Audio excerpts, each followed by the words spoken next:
One of the biggest mistakes that I see when teaching kids how to shade isn't the actual shading itself. It's not even learning the values. It's the hand placement and holding the pencil. So in a few simple warm-ups, I'm going to show you how to grip the pencil for light values and for dark values, and wrist and arm placement. It's going to make a huge difference on these kids' results. All right, let's get started. Okay, let's start with the first skill. The first skill is pencil placement, where you're holding the pencil. Okay, so when we first learn how to hold our pencil, we do the alligator or tripod grip, and it gives us a lot of control. We can put a lot of pressure down this way, and we can control where our lines are very easy. There's lots of pressure here, and I can go over my area to make it darker and darker. If we want a medium pressure or a lighter pressure, we can hold further back on the pencil, and then we're not able to have as much pressure. So it gives us a lighter pressure if we go further back. Also, we can produce bigger results. We have less control. See how much harder it is for me to make a rectangle?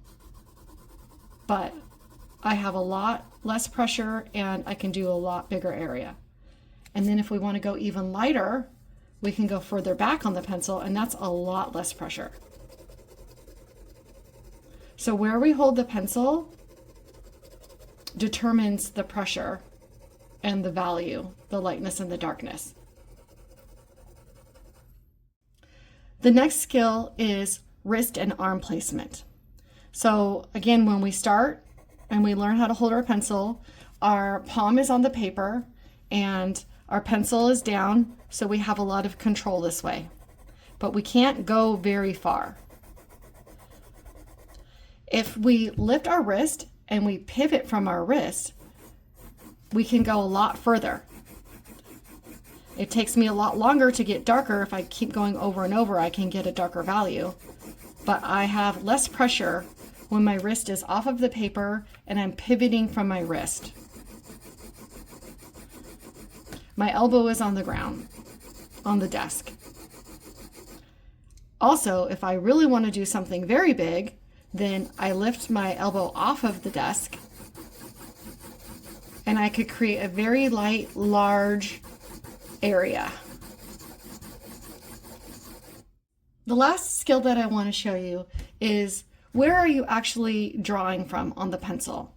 So when we first learn, we're using the tip of the pencil, and that's creating a lot of pressure. But when we go further back on the pencil, we're using more of the angle of the pencil, not necessarily the side, but the angle. Then when we go further back on the pencil, we're using more of the side of the pencil. And that creates a lighter value.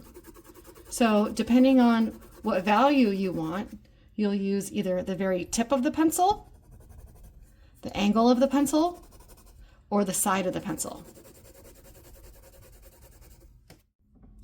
I think it's important to teach these kids a little bit of skills before you actually get into the lessons when it's really skillful like this, because a little practice can remove a lot of frustration. And when you remove the struggle, then the kids become more confident. And when they become more confident, they're a lot more willing to take some creative risks in the future.